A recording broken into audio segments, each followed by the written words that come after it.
Ladies and gentlemen, I remember where the camera is. I'm Jim Ludes. I am the Vice President for Public Research and Initiatives here at Salve Regina University, and Executive Director of the university's Pell Center. And it's my distinct pleasure to welcome you to tonight's event. I think that when we were planning the fall lineup of events this summer, and I thought about who were the two people that I wanted to bring together to help us think about and make sense of what happened in the November election. The first two people I thought of were David Shuster and Evelyn Farkas. And they have been gracious enough to join us tonight. Everybody should have received via email their bios. If you didn't, I'll just say a quick word about both. Dr. Evelyn Farkas is a veteran of the executive branch, the legislative branch. She has served as executive director of the Congressional Commission on. Help me out, Evelyn. Weapons of mass destruction. Thank you very much. Weapons of mass destruction. She was the Deputy Assistant Secretary of Defense for Russia and Ukraine in the Obama administration, and she's been a regular commentator on MSNBC until earlier this year when she decided to run for Congress from New York State's 17th District. David Shuster is last year. I'm sorry. David Shuster is an Emmy-winning broadcaster who you've seen on every cable network. He's currently the managing editor of Quick Hits News, which is an on-demand digital news service. It's a great program if you're interested in learning about the day's hits in exactly 15 minutes. You want to check it out online and on demand. They've both been great observers of the world and of American politics, and I'm thrilled to be able to welcome them both to be with us tonight. Folks, we're going to do a couple things a little bit differently than we normally do. Usually I'm going to just sort of, ask question after question after question. We are... I think we're graced with an audience that I think is very interested and animated about what happened and what's likely to happen. So I'm going to invite folks, if you've got questions at any point in this process, post them to the comment section on Facebook, and we will be thrilled to share that with the audience. But I'm going to get us started with a question out of the gate right now. So, David, I'm curious your thoughts. As a veteran observer and reporter on American politics at the highest levels, what do you make of the 2020 election? Well, first of all, let me say it's an honor to be with you, Dr. Ludes and Dr. Farkas. If I had to come up with two people that I would want to hear about with the election, it would be Jim Ludes and Evelyn Farkas. So it's an honor to be with you.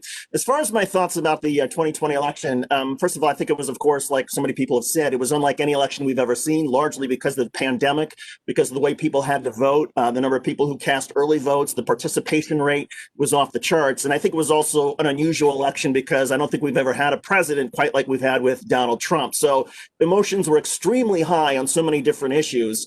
We'll get into this more, but I think my takeaway in terms of the result was I was pretty certain that this would be essentially a referendum on the incumbent, which most elections are. When it's a president who's running for re-election, it's usually a referendum. It's not a choice election. If it's a choice election, which is what a lot of incumbent presidents try to do, they make it a choice about, for example, do you really like the challenger? So in this particular case, the choice was, do you really want socialism over capitalism? Do you really want closing down the economy versus opening it up?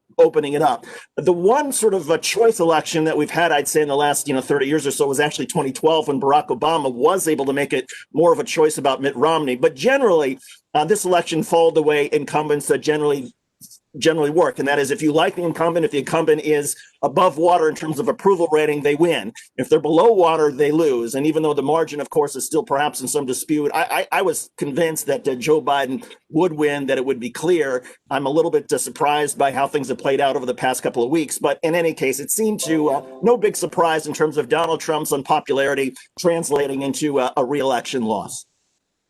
Evelyn, your thoughts? I mean, I agree with both of you in terms of the surprise factor. And I think a lot of that had to do with the polls misleading most Americans by grossly overstating the scale of Joe Biden's victory here. And for those of us, of course, like myself, who are Democrats, who were fervently hoping for a win, and not only a win, but a resounding win, I think I certainly had a tendency to believe that Joe Biden.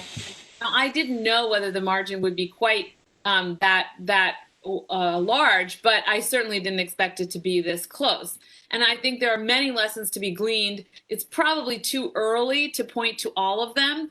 Clearly, for the Democrats, Black voters, Black female voters were key. For the Republicans, however, they got a lot of Latino voters, new voters. They managed to really increase their turnout, which most of the media coverage, at least, again, the mainstream media, didn't really pick up on, I don't think, sufficiently.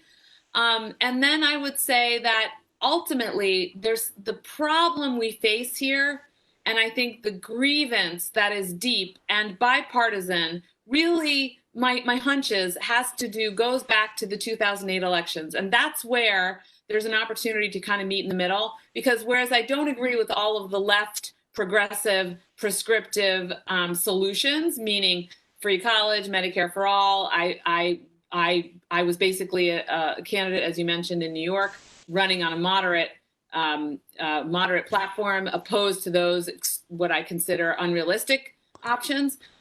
Having said that, something has to be done to address the fact that a lot of people essentially fell out of our economic system. They lost their homes, they lost their jobs, and they remain really angry, not at Democrats, but just at politics.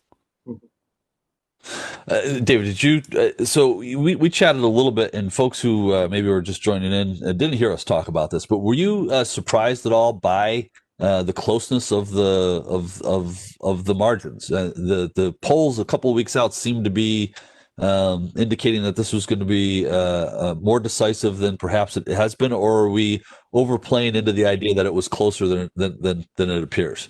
Well, a couple of things. I think it's not as close as the media has made it out to be over the last week or so. I think it was certain on election night when we saw the data that Joe Biden was going to win, that it was going to be clear that the outcome was not uncertain. Having said that, I do think, and I'm not a fan of the way pollsters, a lot of them operate, in part because of the polling samples that they use, I think generally are too small. I remember a statistics professor at the University of Michigan drilling into our head some 25, 30 years ago. Look, you got to have a sample in a political poll of at least 800 for it to be statistically significant. Every time I saw a state poll that was 400 or 500, I thought this isn't going to work. The other thing that bothered me about a week out before the election is I saw some polling data which indicated, which to me was trustworthy, that about 11% of all Republicans, when they're reached by phone, will either not give an honest answer or will just simply not give any answer at all, that they don't want to admit what they're going to do. And it's about 4 or 5% of all Democrats that you reach. And I felt, well, if the pollsters are not taking into account perhaps the sort of stink or the social sort of anxiety that people may have in actually admitting that they were supporting Donald Trump, given all the controversy, I felt like some of the state polls would be wrong. But having said that, I mean, again, to Evelyn's point, we are in this sort of period where there's some fundamental transitions happening in our society, right? With technology that's replacing a lot of jobs. A lot of people are losing their jobs. We don't have names for the jobs that are coming online. Communities are being upended. And at the same time, we have the income disparity between the wealthy and the working class growing literally by the month. And so I still think that we're in this sort of populist mood that we saw both in 2016, both from Bernie Sanders and from Donald Trump, this idea that Washington is broken, that our institutions need to be essentially dramatically changed. And I felt like we saw some of that play out over the last, over this election, starting, with the early votes on Tuesday night. I think the difference being that some people, though, instead of saying, well, I want a dramatic change, we need to take some dramatic steps to fix income inequality in our healthcare system and everything else that's broken, they were more concerned about simply stopping the bleeding from Donald Trump. And as a result, Joe Biden was something of a safe choice. And I think because he was a safe choice and not necessarily an exciting choice, I think that's one of the reasons, perhaps, Evelyn, maybe getting to what you were talking about with 2008. I mean, people felt like in 2008, this is something dramatic that the United States is doing. To elect the first African-American is a huge step.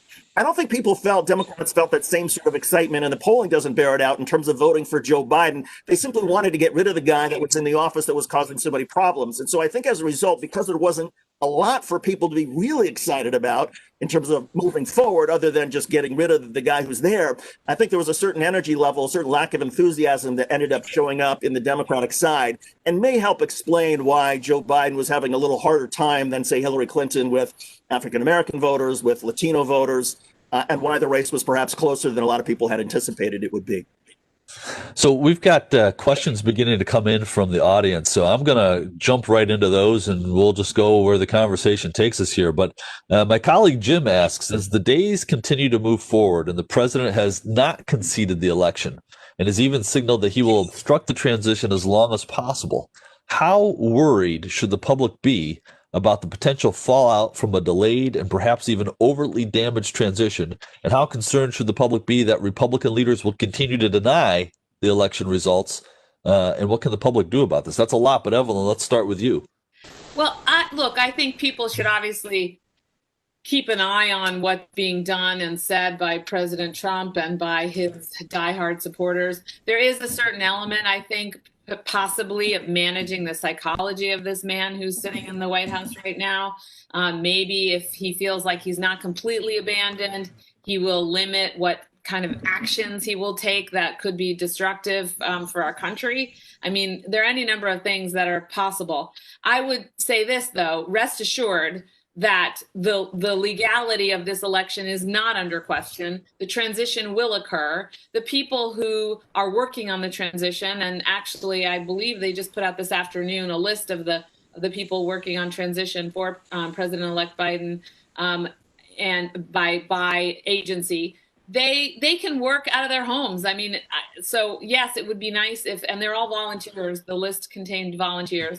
Now, what would be nice is for them to have people they can liaise with in the agencies. They need to build basically data for the incoming cabinet so that they know what the state of affairs is with regard to various policies. But I am not concerned necessarily about the transition, whether Joe Biden will, enter the White House on January 20th. I'm not worried about that. I'm a little more worried about what President Trump might do, to be honest, between now and January 20th. Do you want to put any specifics on that? Well, there are any number of things that President Trump can do. First of all, he does feel strongly about his agenda, so he will try to make things more permanent as much as he can. So there may be more benefits that he tries to give to industry. There may be more pardons that he gives to his friends. I have heard rumors of him resigning and then Vice President Pence pardons him, although that would only pardon him for federal crimes. So there are things he can do to continue to erode our democracy, not just things he can say. And those are the things that worry me. Starting some sort of conflict with a foreign country is also not completely out of the realm of the possible. Again, I hope and pray that will not come to pass, because I do think there are people in the administration who understand the stakes. David, I don't know if you saw the president-elect's press conference earlier today, but he almost seemed to be playing like a Jedi mind trick, or at least trying to, with the president. He didn't seem to express any sort of frustration or impatience with the slow pace of concession or even recognition or even cooperation from the General Services Administration in terms of supporting the transition. Do you have a sense of what is animating the Biden team's approach to this period? I think it plays to one of Biden's strengths, and that is to exude being calm. And one of the ways you play that you're calm is we saw Joe Biden laugh today when asked some of these questions about the transition. And when he was asked about Secretary of State Mike Pompeo saying that there's going to be a smooth transition to the second Trump administration, Joe Biden just sort of rolled his eyes and laughed and said, Mike Pompeo, Secretary of State. And it's better to sort of respond when you're angry. It's better, of course, to respond with sort of a laugh and a chuckle, to sort of laugh at somebody. So I think that the Biden campaign is thinking, look, they have two responsibilities right now, the Biden transition. The first is to prepare their administration to start reviewing all the people who are going to fill different government jobs and cabinet positions and sub-cabinet positions, do the transition as normal, even though they're not getting help right now from the Trump administration in terms of office space or money or background checks, et cetera, et cetera. But I think the second responsibility is to try to reassure the majority of Americans who voted for Joe Biden that everything's going to be fine. That this is not going to be dangerous, that we are going to eventually have a peaceful transition. And I think the way Joe Biden does that is simply expressing that he's not really that concerned. And I think I think that will help Democrats and will help a lot of people. If they see Joe Biden is calm, then they will think, okay, this is going to be resolved. My only concern is, and I think this gets to something Evelyn was just saying, is that, I'm not sure if our adversaries or people overseas necessarily know what to make of what looks like a power struggle right now between President Trump and Joe Biden. And I think there's a danger that one of our adversaries may sort of misjudge what's going on in the United States. And then related to that, I'm a little bit concerned that Joe Biden hasn't started getting the CIA's presidential daily brief. And that is the summary that usually goes to a president-elect after after the election is over, and also goes to the sitting president saying, well, here's all the classified confidential information about threats that face the United States around the world. I think some of those threats may be things that Joe Biden is going to face over the next 6 months, and it would be good for him to start seeing some of this stuff now. But again, look, Donald Trump has until December the 8th. That's the safe harbor provision when the electors essentially are certified in terms of who they're going to be 6 days before they actually meet in the states and cast their elector votes for the slate that they want. So, and in some way, perhaps, if there's a federal investigation, if all these lawsuits continue to play out, when judges, as they have, continue to find that there's no evidence there, I think that might convince some people there's nothing to this except a bunch of baseless conspiracy accusations.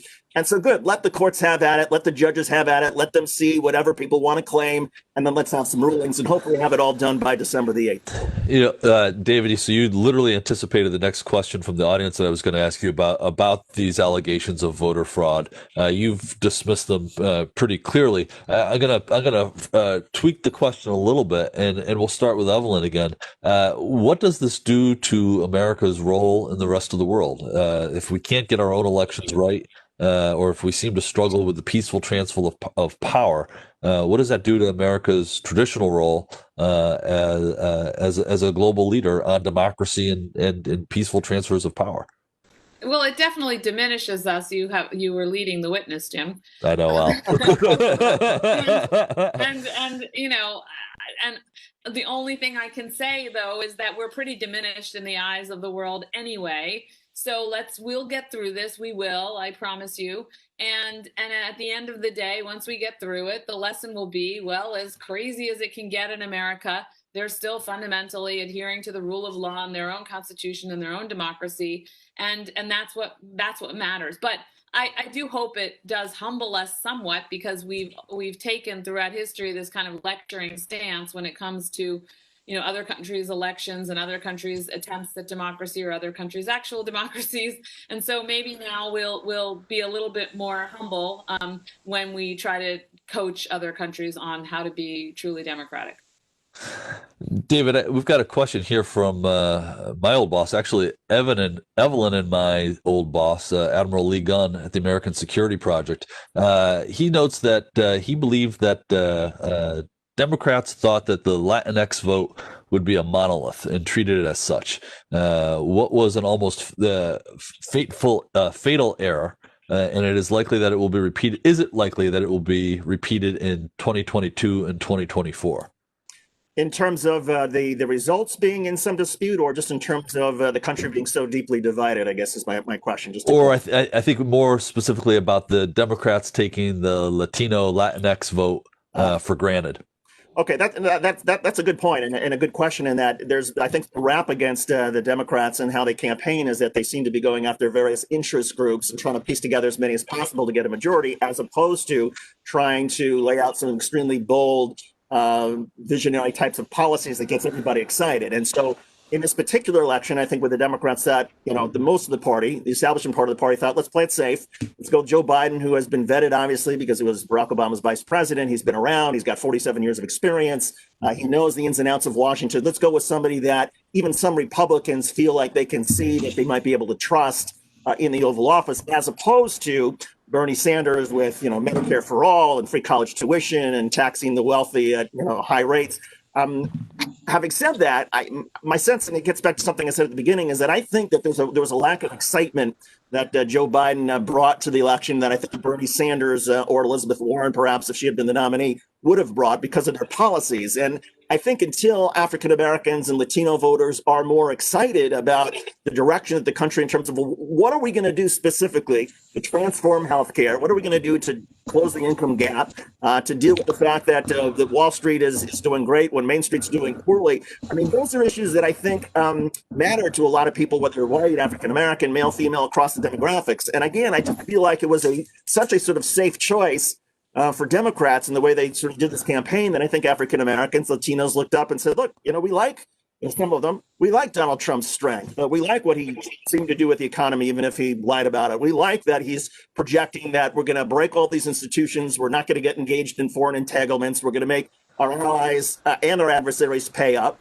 And there was a certain sort of charisma to Donald Trump as well. And so I think to counter that, Joe Biden is not the most charismatic guy. He's a little bit more vanilla. He's calm. He may be boring, which is perhaps what majority of the country wants right now. But I think without that level of excitement, I think it becomes harder for Democrats to continue to play more sort of the identity politics of trying to piece together a wide-ranging coalition by giving out a little bit to each of them, as opposed to making something that's very broadly exciting that perhaps transforms the party. Evelyn, you have spent most of your adult life working on national security issues. As I mentioned, you were a veteran of the Obama administration's Department of Defense. You know the recently departed Secretary of Defense, Mark Esper. One of our audience members, Nella, asks whether or not the firing of Defense Secretary Mark Esper by President Trump is significant given the timing relative to the election and the transition. Well, first I want to just say something about excitement, just pertaining to the last question, just very quickly. Sure. I do think that Kamala Harris injected a little bit of excitement, I have to say, as a woman. And I know for women of color in particular. So it obviously wasn't enough, but I do think they tried at least, to inject that in there.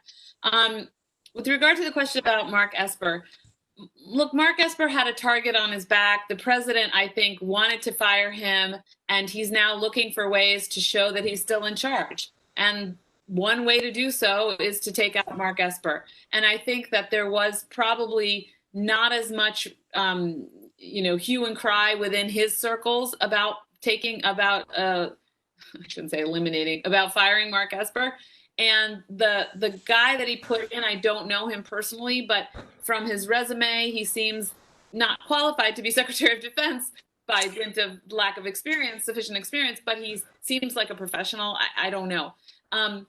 Having said that, I think if President Trump were to do something like fire the FBI director, which is another person that apparently he's threatened he might fire, that is a position that is supposed to be non-political. It's a 10-year term for the FBI director. And there, I think that there would be people inside his circle or maybe outside the White House, in the real world, but whatever his circle is, who would really try to talk him out of it. So that one would concern me more, though, because, it has to do with law and order. It has to do with the response to the election in large part.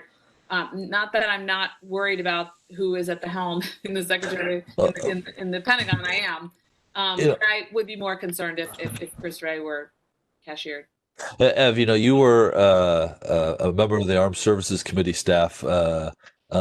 There's some dispute that I saw noted today about whether or not the interim Secretary of Defense that President Trump has appointed can even serve in that role legally, as he was on active duty 6 years ago. And U.S. law says you have to be out of the uniformed military for 7 years before you can serve legally in that role. Do you have any thoughts on that?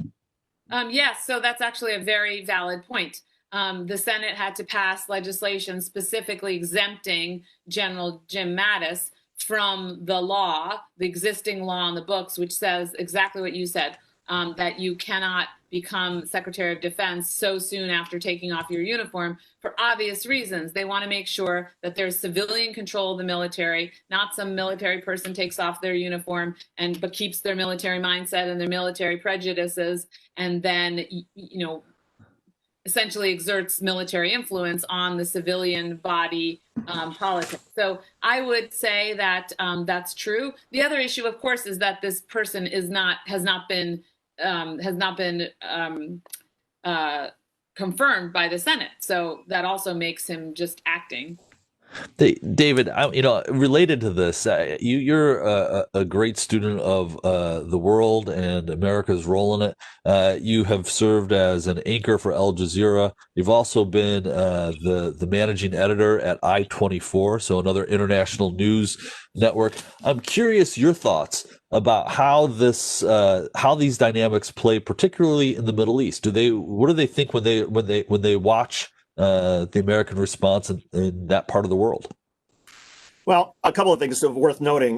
Benjamin Netanyahu, who sees himself as sort of, he loves Donald Trump, right? And most Israelis, according to polls, something like 80%, they are Trump supporters, in part because of Trump's unvarnished support for Israel, moving the embassy from Tel Aviv to Jerusalem, appearing to have sort of a harder edge towards Israel's foes like Iran.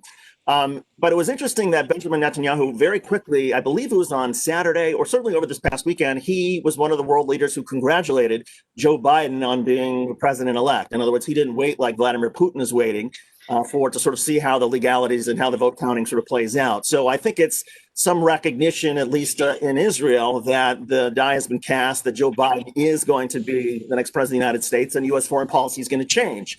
Joe Biden has talked about wanting to re-enter the Iran nuclear deal, the JCPOA. Donald Trump has talked in the last couple of days about putting even more sanctions on Iran before January the 20th.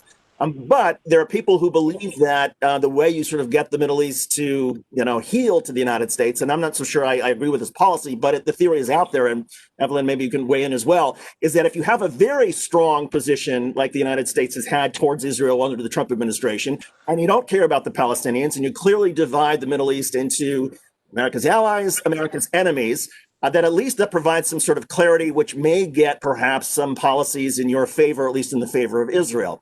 The flip side of that is that, well, actually, the Middle East is a far more complex place, as you would discover in watching, say, an Al Jazeera than you might discover in watching most Israeli media. But I think people are fascinated. I talked to a couple of Israeli journalists the night of the election. People over there in Israel were staying up late, and also in Saudi Arabia, and also in Cairo, and in capitals all across the Middle East, wanting to know what was going to happen, because they feel that there will be some dramatic policy changes from a Biden administration coming off of a Trump administration. Okay, so since David called on me, I'm gonna say a few words because my constituents, in my district, we have a large Jewish population, very active, very interested in U.S.-Israel relations, and I had a lot of pressure, to kind of support the Trump line on moving the embassy, and the Golan Heights belong to Israel, and I would explain very clearly, and I think this is what's important, and Joe Biden understands this. Israel, America, we're part of the world. We cannot unilaterally say that Israel's embassy is moved or that Israel owns the Golan Heights and have it stick if we can't bring the world along. And to do that, you cannot unilaterally just declare it. So, that was a little circular the way I put it. But my point being that we actually put Israel and ourselves in a position where we were more isolated internationally than if we had said, okay, look, let's work with the international community. Let's educate them. Let's get them to agree and accept, and also obviously work with the Arab community to accept the moving of the embassy, to accept the Golan Heights transferring in exchange for something else. It's just poor diplomacy, and I think it put Israel in a place where it was in greater danger. Again, under Joe Biden, I think we can rectify that. Look, I agree with you. I think, but the way a lot of people in the Middle East, at least in Israel, who are Trump supporters, and let's start with that, but they see Donald Trump being responsible because of his policies towards Israel, for Israel having now a peace deal with the UAE, with Israel having a peace deal with Sudan, that they feel that these deals only came about because Donald Trump was so sort of hard-edged in his view about the Middle East. Now, you could argue, as I have, that, well, some of these countries that are cutting peace deals with Israel never actually fought a war against Israel, only the Sudan, which I think joined in 56 and 67. But putting that aside, there people see cause and effect in the Middle East in ways that may not necessarily be accurate, but they do see it. And I think that's why so many people who are staunch supporters of it, and look, there are a lot of staunch supporters of Israel who feel like the Trump policy has been wrong. And particularly here, I think most American Jews, I think it's like 70% voted Biden as opposed to, voting for Trump. But in Israel, it's sort of more one issue, and that is Israel's security, who's going to be the staunchest defender of Israel and put down all of their adversaries. And I think that's, people notice a difference, obviously, between Trump and Biden. So one quick thing on the UAE and those recognitions. I think that there's a term in diplomacy, ripeness. And I think whoever was in the White House could have made that happen. I don't think it was just a Trump sauce. And on Vladimir Putin, can I just say, he's probably a little bit nervous. If he publicly abandons Donald Trump, he's not sure what Donald Trump might do or say. That's interesting.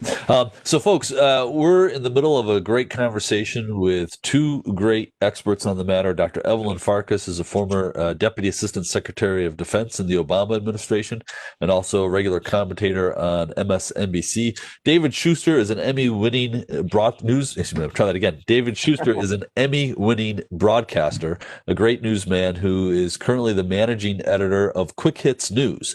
As a reminder, if you've got a question that you want to ask them, post it in the comment section on Facebook and we'll make sure we get to them.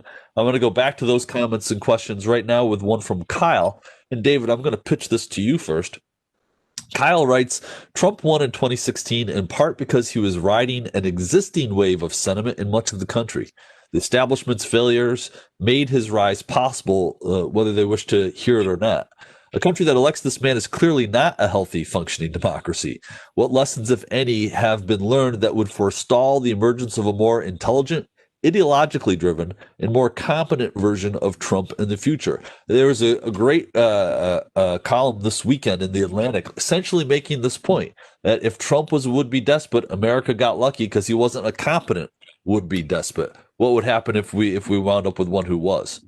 Well, that is such a great point and a great question, because I think, look, one of the things the Democrats are trying, and a lot of us are trying to figure out, how is it possible that Donald Trump, despite everything the last 4 years, the economy crashing, COVID-19, isolating the United States, all the scandals, all of the people who've been indicted around him, I mean, he got 5 million more votes this time around than he got in 2016. Now, 2016, you can make the argument, look, Donald Trump was the ultimate outsider. He was going to wreck all the institutions at a time when people felt like Washington was dysfunctional, that it was time to sort of have the bull in the china shop and blow everything up. So I get, and again, you saw some of that from Bernie Sanders in 2016. There was a populist streak that carried the United States. I think the idea that after 4 years, there's still either that populist streak or there's still people who are so determined to continue to sort of blow up the establishment and don't care about whether it's the lies or some people believe that Donald Trump did as well as he could handling the pandemic, or they believe what his misstatements about the economy. But I think it is troubling, and I'm not sure. I don't think I've got the answer, and I don't think a lot of people have the answer. But it is an important question, because if somebody comes along and they are as telegenic and have as much charisma as Donald Trump, and they have the same sort of level of narcissism, but they're a little bit more sort of competent, and they're not, and they pick their fights perhaps a little bit better than picking every fight. Yeah, we could be in trouble in terms of a despot, a tyrannical sort of rule in the United States. And I think we've proven and we've established that the United States is vulnerable to that kind of impact. Ev, I remember when President Obama left office, he was quoted as saying privately, well, I guess we're going to see how resilient our free institutions actually are. After 4 years, do you have an assessment of that? Wow. I mean, I think I agree with everything David just said, which spells out the fact that our institutions are weaker than we thought. Our society, our culture doesn't support them as well as it should.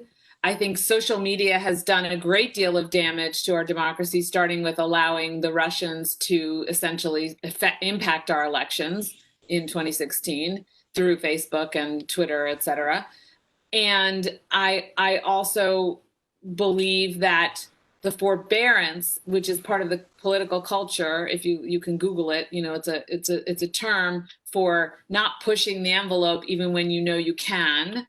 The forbearance that was exercised by the various political branches, whether it was the executive branch or the legislative branch, was kind of abandoned by Donald Trump, and to some extent also by Congress. So I do think that we're in a world now where we need to revamp our culture, and our laws and institutions will follow.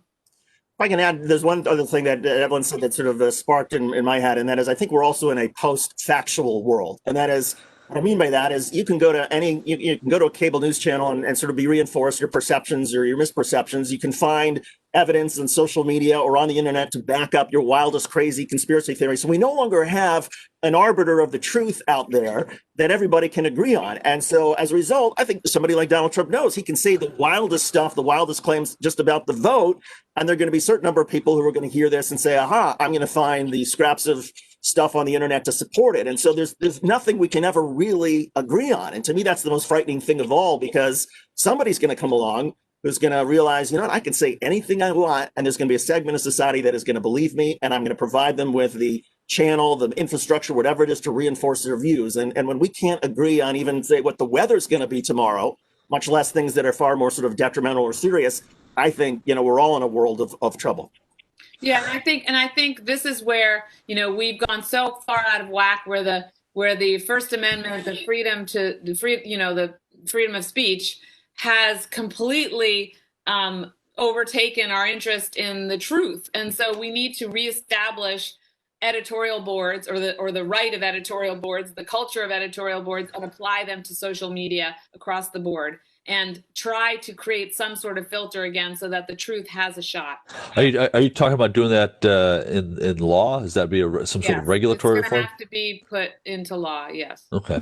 They're not going to voluntarily establish. I mean, maybe they'll establish editorial boards voluntarily, but I mean, one of the ideas that local media also, we need to reestablish local media, because that's how you really get to the truth. Sorry, David. No, I was just going to say, one of the ideas that I've sort of batted around with some of my colleagues, particularly with social media, is, well, why is it that people can post things anonymously on social media? There's been some movement, some talk about, well, if people had to put their actual names, their real identities next to things that they would post on the internet, maybe that's an incentive for them not to lie about it, that they're held sort of more accountable. The problem is, well, there's all sorts of problems with that. But again, I think there's this idea that we've enabled people to essentially hide behind their screens, behind their computers, where they can be anonymous and add the most vitriolic, crazy stuff out there, and then other people pick it up as somehow, well, that's the truth, and when it's not.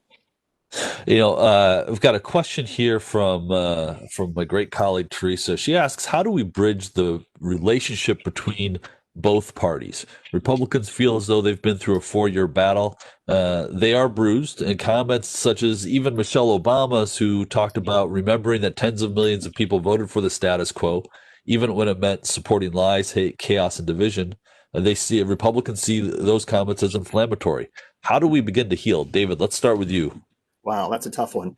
I think the only thing we can do to begin to heal is we need to figure out a way, and I would start first, for example, we need to figure out a way to, in terms of the area of the world that I feel like I'm most expertise on, and that is the media. I think the for-profit nature of most broadcast media has been a big mistake, because people, particularly in cable, have realized, well, the way you get eyeballs is you have extremists and ideologues who come on and say the most crazy, wild things out there. Well, people will watch that. People don't want to watch compromise necessarily on television. It's boring.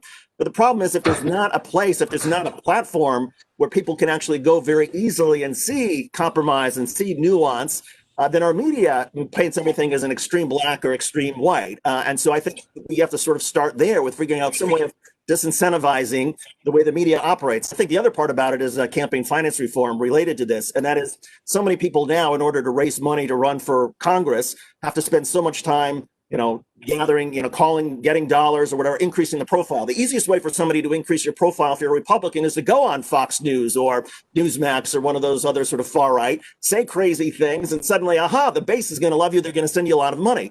The easiest way for somebody to build their profile on the left is to go on an MSNBC and sort of likewise go to the extreme. And there was once a time, Jim, maybe you're old enough to sort of remember the days when, before cable, when people, they would go after each other hard on the Senate and House floor, and then they had time at night to actually, cut deals and to go out and have dinner and socialize. Well, now people throw, barbs on the House and Senate floor, and then they go on cable news and say outlandish things about their opponent. And there's never really much engagement anywhere across the aisle. So I think somehow that's gotta change. Evelyn? I think we have to highlight what Joe Biden does so well, highlight the things we have in common. So talk about our common fears, our common concerns, and then from that understanding, talk about how you might address them. But I absolutely, I couldn't agree more, 100,000%. We need to address campaign finance reform, because the money, it does drive both media and politicians to the extremes, and it comes up with very poor results. Governance obviously suffers because there's an incentive there not to compromise, so that you look pure, so that you can continue to raise money. So really, though, ultimately, real leaders should talk about what we have in common. Real leaders should talk about solutions, and hopefully the American people can stomach that constructive, boring view again, and continue to elect people like that. So we've got about 20 minutes left in tonight's program. If folks have comments, I want to make sure you get them into the Facebook live comment section. We'll be sure to ask them. David Parrish, who's a great friend of the Pell Center, asked whether or not the stalling of the transition and questioning the validity of the votes is not motivated by the campaign, the Trump campaign's debts, and whether or not this isn't just an effort to string it along so that they can raise more money to help pay off campaign debt. I've seen some of that mentioned on social media. Do you have any thoughts on that? Yeah, the cynic in me agrees that it is in part motivated by Donald Trump's desire to raise money to pay off his debts. I think the cynic in me also sees that Republicans look at these two races in Georgia coming up, which could determine control of the Senate, the runoff races. And there's Mitch McConnell thinking politically, the way to keep Republicans energized, the way to keep the temperature very high is to say, all of these races were stolen, or that there was malfeasance, or there was fraud, and that way Republicans get another opportunity to try to stick it to the Democrats. I mean, again, it's a very cynical ploy if that's what McConnell's doing in terms of revving up Republicans in order to win these races. But I do think I don't think even McConnell wants to pour gasoline on this sort of fire and risk the danger of a violent transition or violence breaking out. But he's playing his political cards, I think, as aggressively as he can. And likewise, Donald Trump is seeing an opportunity to raise money and to pay off some of his debts. And to hell with whether or not, this eggs on the wrong people or encourages violence or gets people even more infuriated than they already are. Yeah, I think there's an article that the New York Times just put up today. Basically, if you look at the small print of the emails or the solicitations coming from the Trump people to help them with their court cases, actually, most of the money, I think about 60%, of the first $5,000, I think all of it goes to this new PAC they're creating in order to support, whoever supports Trump, I guess. I mean, we'll see what they do with that money. Then after that 5,000, I think 60% still goes to the PAC, 40% to Trump's legal fees, Trump's debt, or something like that. So the proportions, the small print tells you everything you need to know. Am I horribly naive, though, in lamenting the loss of what seems to be a commitment to the values and traditions of American democracy? Am I Pollyanna-ish about that? Wow. I don't know if anybody would ever say that Dr. Jim Ludes is Pollyannish. However, I think, look, here's the problem as I see it. I don't think there's anything necessarily wrong with a presidential candidate saying, I've got some questions about this election. I want to pursue what's available to me in court. The danger comes when that person, the way you can do that, though, and reassure the American people is say, okay, it looks like Joe Biden has won. I think there's still a chance that I have won. But what I'm going to do is I'm going to pursue my options in court. I'm going to see if I can get this evidence in there. And of course, if I lose in court, of course, I will gracefully concede and wish my opponent the very best in leading this country, because whoever's the next president, I'm going to be rooting for them. There's a way he can say that, which would, I think, reassure people that, okay, he's just exhausting his legal opportunities. I think the problem with Donald Trump is that it's so defiant and it's so abrasive, and the nastiness and the personal insults and the all capital tweets, that you get the sense that, no, maybe this really is an attempted coup that he's trying to carry off. And maybe he's really never going to concede no matter what the courts do. And I think that sort of doubt in people is what causes so much concern. And it's also his previous comments, because he's never said that he would accept the outcome, regardless of regardless of whether he wins or not, right? And he's left that question mark dangling there, and pretty much intimated the opposite, that the only outcome that he will accept is one where he's the winner. I've got two questions from one from Mary and another from Bill that both speak to this question of whether or not we can regulate social media, or as Mary puts it, unring that bell, in terms of thinking about how we lower the volume, lower the temperature in American society that's driven so much by social media. Bill's take on this is about whether or not it's realistic to imagine a return to the old fairness doctrine regime. And so I wonder if we're thinking practically about sort of managing the volume and the pressure in the system that's driven so much by social media. What options do we really have? David, why don't we start with you again? Well, I think there's an opportunity simply because traditional linear cable television over-the-air broadcast is dying, and people are cutting the cord. They're going to streaming, and I think there's an opportunity for government to regulate the internet. And I'm not a big fan of sort of regulating it in all the debates that we've had, but I think there is an opportunity to regulate news content and news providers on the internet. That if you're a major cable news organization or broadcast news organization, and you're going to eat up a lot of bandwidth with your product, I think there is some regulations we can put in place to sort of squeeze you a little bit and say, okay, you are going to provide more equal opportunity to the other side with your airtime in exchange for getting all this free bandwidth.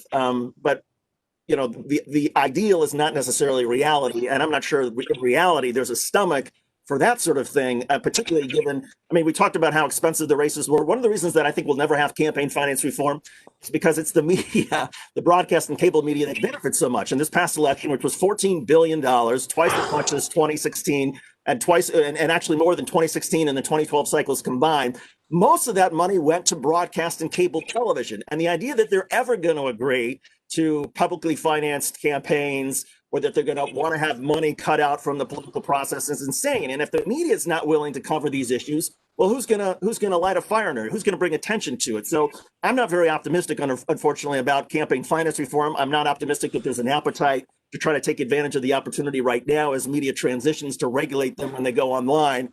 But, you know, we can all hope. Ev? I think that absolutely, when there's a will, there's a way. When there's a political will, there's a way, and Congress can step in. Is it realistic in the short term? Maybe not. But I do think that as much as I would love a commission to lay out for the American people exactly what happened with Russian interference in our elections and Russian interference in our democracy, actually, because it was broader than that, with all the corrupt, money that's sloshing around, so that it's not necessarily all election related. As much as I would love a commission to lay that out, maybe it's really more important to have a commission just look at our democracy, and within that context, they can also look at what Russia did, and provide some hardcore recommendations to Congress. But I do think that if Congress wants to create a better political culture in America, if Congress wants more fairness in the media, if Congress wants to take the money out of the media as well, they can do it. Hey, so we've got about 10 minutes left in the program tonight, and I wonder if we could turn now maybe to look ahead to what kind of agenda we might expect a President Biden to pursue in his 4 years in office. Pyle posits quite accurately that, you know, we're still going to be dealing with a very divided government. It looks, at least as of this moment, depending on the runoff races in Georgia, that the Senate will still be in the control of the Republicans. There's a narrower Democratic majority in the House than there was just even a couple of weeks ago.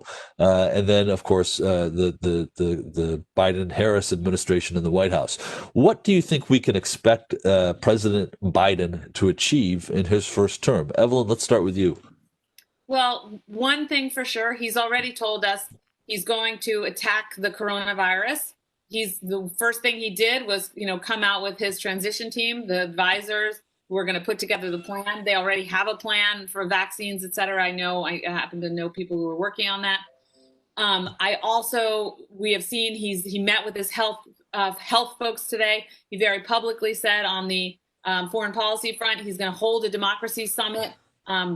I think within the first year or so of his administration, basically to signal to the rest of the world, we're back. But in conjunction with that, he's going to pass a bunch of legislation, obviously rescinding these disgusting Trump era executive orders that separated children from their parents, that created a world of misery and human rights violations when it comes to immigration. But there are a whole set of other things. He already said he's going to rejoin the Paris climate agreement. So, excuse me, there is a lot that he can do without Congress, but he will clearly also work as is his kind of instinctive nature, work to find the middle and try to achieve things with a Congress. David, same question. Yeah, I agree. I think day one, Paris Climate Accord, he re-enters. I think within perhaps the first couple of weeks, he re-enters the Iran nuclear deal. But I think Evelyn's got it exactly right. I mean, the most important thing that Joe Biden is going to do in his term is going to be the rollout of this vaccine, managing it, making sure that it comes out quickly, that it is safe, that it is effective, and that we can move beyond the pandemic. Once he does that, and once America the world, frankly, gets back to normal, then I think you'll see things like a multi-trillion-dollar infrastructure bill to rebuild the crumbling bridges and roadways across the United States. That'll put a lot of people back to work. I think there'll be another economic sort of stimulus bill. I'd like to think that maybe there'll be taxes on people making more than $400,000, but I don't know how you get the 60 votes through in the Senate to do that. Perhaps there might be some sort of...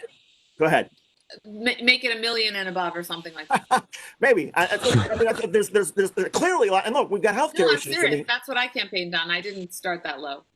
And there's all sorts of issues with, I was astounded, and maybe I shouldn't have been, but there was a Fox News exit poll that came out on election day that said 70% of Americans, 70% want a government-run healthcare system, as opposed to the 30% who want it to remain private. I think there's an opportunity for Joe Biden not to just sort of fix Obamacare, but to actually extend it and make some dramatic changes to sort of move us towards a single-payer Medicare for all sort of system, even if he doesn't support it. I mean, we'll hear from Kamala Harris about that. She has a plan for doing so. So I think there's some opportunities, but first and foremost, you gotta figure out a way to both sort of bring us back sort of emotionally and physically out of the pandemic, and then start to sort of rebuild our faith and trust in one another and get the economy humming again. Hey, David, you joined us for an episode of Story in the Public Square over the summer, and you were great. Thank you again for being with us. We talked a little bit then about how you thought the news industry was handling the pandemic, handling sort of the affairs of the world. I'm curious, how do you think the transition from the daily tweets and the sort of the blood sport that American politics has become in the last 4 years, how will news organizations respond if there is a new administration that's trying to get back to the serious business of governing? That is such a perceptive question, Jim, because a lot of people in the news business will frankly admit, away from the cameras, off the record, that the news business, cable and broadcast in particular, are dead if Donald Trump is not in the White House, because Donald Trump was the ultimate show, for better or for worse, depending on your views. And I would argue, I don't think he helped America, but putting that aside, for the media, he was terrific. And he made, he helped the New York Times, he helped the Washington Post, the Wall Street Journal, NBC News, all the broadcast networks, because there was so much for people to talk about and such high anxiety, and high anxiety in the public creates eyeballs. When it gets back to being sort of boring or sort of vanilla, which I think perhaps the country has said it wants, it doesn't want the drama day after day after day and the all capital tweets and on and on. I think in a way the media gets hit very badly. And there's a lot of talk among my colleagues of layoffs coming because ad revenues are down because of the pandemic. I think you're going to see some fundamental restructuring in a lot of news organizations as they move away from broadcast and cable towards sort of digital broadcasting. But the media is not going to get the same sort of eyeballs. However, there will be I think, there was just a survey that came out, something like half of Americans now get their news from YouTube. So those of us who are operating in that space who think, okay, is it still possible to bring credible journalism instead of over TV or cable, but directly to where people are on YouTube? I think there's still an opportunity for the media, but there's a fundamentally huge transformation that the media is going through now, which I think is only going to accelerate in January and February when the numbers drop off, because frankly, there's not the drama that there's been every day under Donald Trump. Interesting. Hey, Ev, we've got a question here from another Evelyn, who asks whether or not you believe that the divide that we see in our country today is weakening America's international power. Yes, because we are showing that we are not as democratic as we thought we were, or as we try to project ourselves internationally. So I think that our leadership, our credibility has suffered. Absolutely. And, Vladimir Putin, remember what the intelligence community told us. What was the Russian objective? It was to weaken the United States, to weaken our democracy by getting us to fight one another. And obviously also helping Donald Trump or hurting Hillary Clinton. So all along, and since obviously the election of Donald Trump, the Russians have continued to attack the United States by providing, false narratives, false information through social media primarily, but also through their state-run news organizations in order to create ongoing tension between Americans so that we would fight one another and we would be weaker, distracted, and less credible. Well, folks, we are at the witching hour. I want to thank our two panelists, Dr. Evelyn Farkas and David Shuster, for what I think has been just a really wonderful, balanced deeply perceptive exploration of what this election has meant and what's next. If you're interested in joining more of our events, we've got another event next week on COVID-19 and the fight for social justice. And then after the 1st of December, we've got a panel planned on America's relationship with China.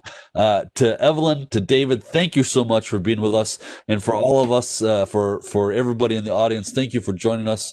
And we hope we'll see you again real soon, hopefully in person. Thank you again, everyone.